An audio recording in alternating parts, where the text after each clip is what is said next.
Crystallization.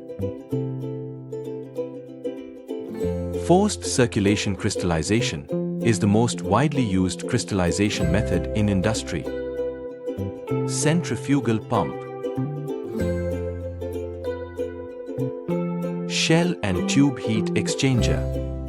The feed slurry is pumped into a shell and tube heat exchanger, where the slurry is heated to a high temperature by counteracting contact with hot steam.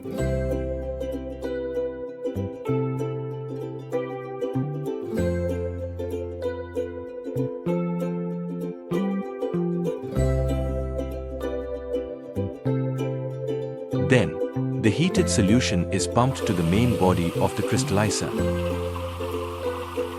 They create a supersaturated solution by evaporating the solvent of a saturated solution. The solute of this supersaturated solution then cools and forming crystals.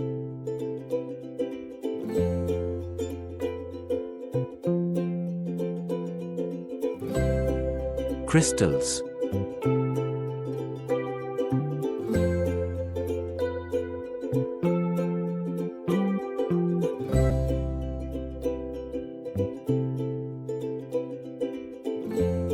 Crystals outlet.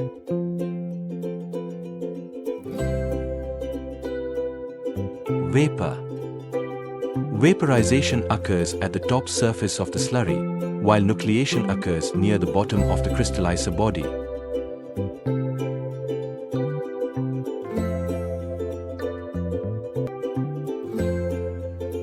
Barometric condenser.